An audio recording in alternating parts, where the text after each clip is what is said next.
Hello, welcome back to the YouTube channel. I am Nick from Australia. Welcome to the Canterbury-Bankstown Bulldogs 2021 season review.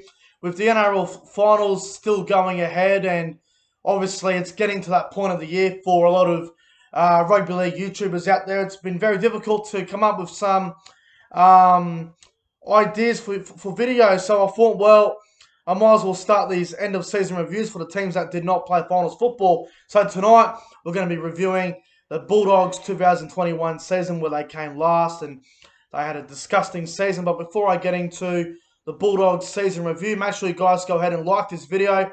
Comment your thoughts on the Bulldogs season in the comment section below. You know, maybe their best player, their worst player, their best win, their worst loss. Let me know in the comment section below who you think that was for the Bulldogs. And also, make sure you guys go ahead and subscribe to the channel. You won't be disappointed. Turn the notification bells on.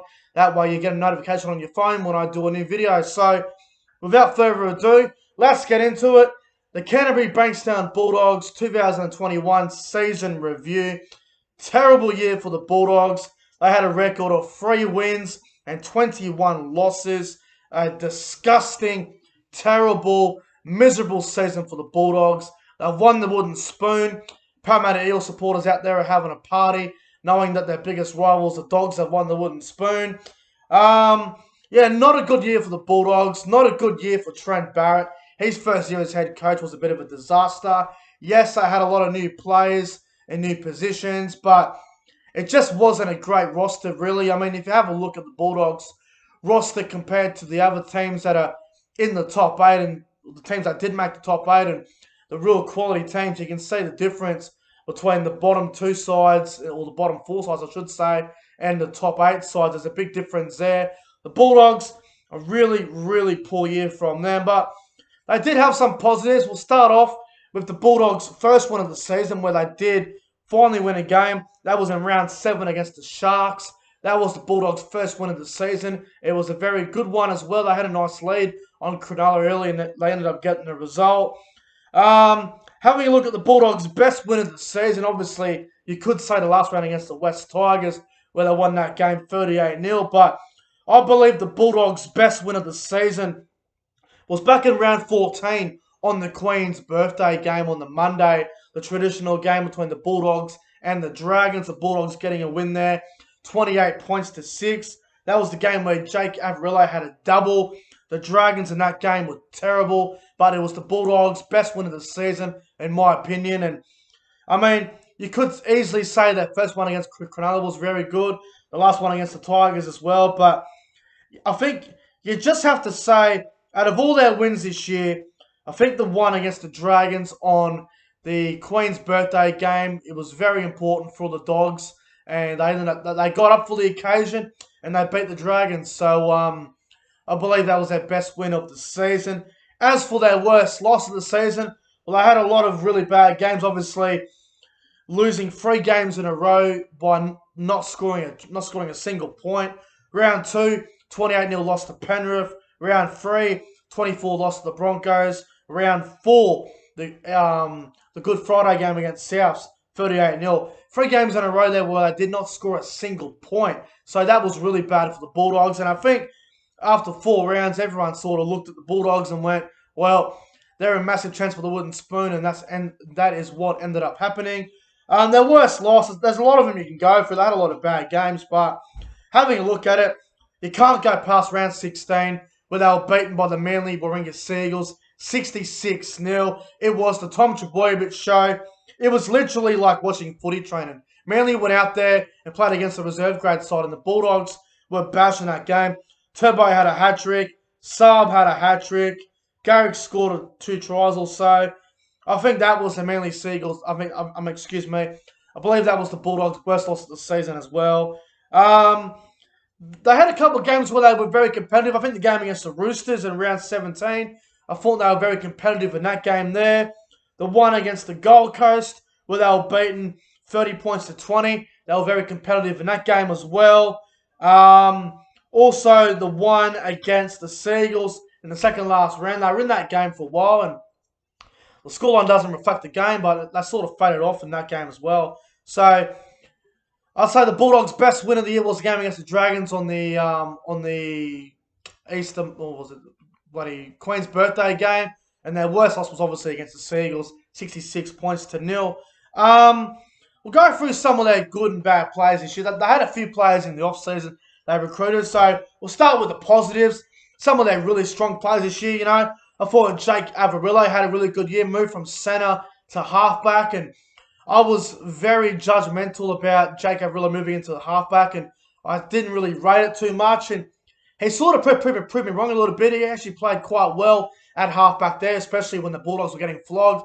Averillo was in their top 3 players on ground in a beaten side, so I thought he had a pretty good year in the Hails. Averillo. I thought Luke Thompson at front row, I thought he was outstanding. I know he had a few times he was suspended, but I thought Luke Thompson was great for the Bulldogs this year. Aaron Schoff, the young left centre, I thought he had a really good year in a struggling side. I thought Ava Siamanafanaia played really well this year for the Bulldogs. I think he came mid-season. He played really well for him. I thought Jackson Tapine and Bailey Biondi Oddie as well were very, very good for the Dogs. I thought they were very well. And as always, Josh Jackson in the middle, just an absolute workhorse, just does his job week in, week out. I thought he had a really, really tough year in the middle. I thought he played really well.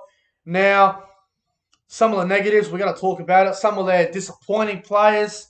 I thought Corey Allen was a little bit disappointing.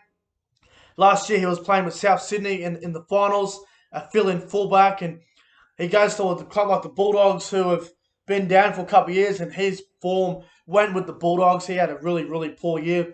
Corey Allen. Nick Kotrick really struggled to get back into his best form, but he had a few injuries as well, which didn't really help Nick Kotrick. So his first year at the Dogs was a little bit disappointing, so hopefully he has a big year next season.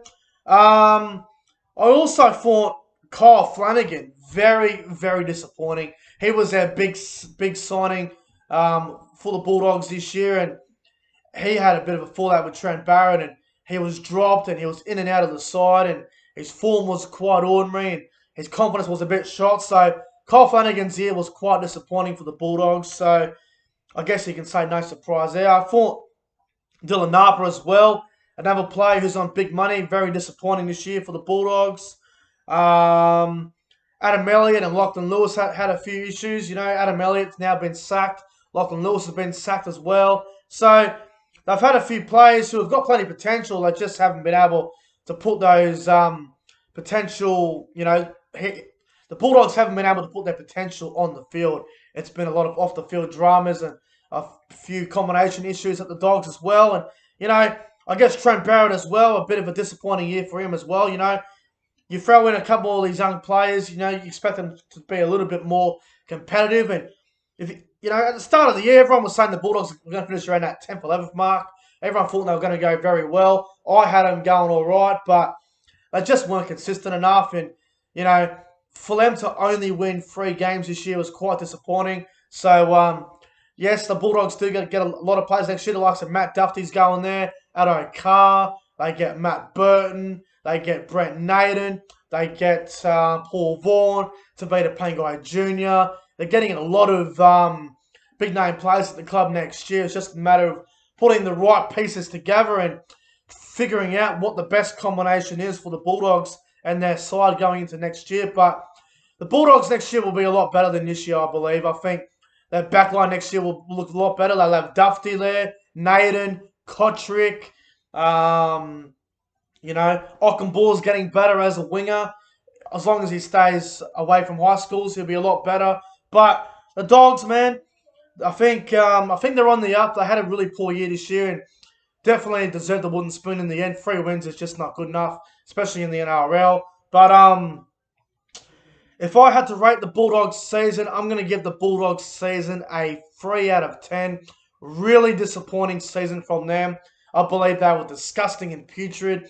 There were times of the year where they were hard to watch, but I'm going to give the Bulldogs season a 3 out of 10. A massive fail for the Bulldogs this year and Trent Barrett. I'm going to go out on a limb and say their worst player. I'm going to select Kyle Flanagan as their worst player. He's a halfback. Went from a big club like the Roosters to the Dogs, and he just didn't work out, and he had a really poor year. Kyle Flanagan, their best player.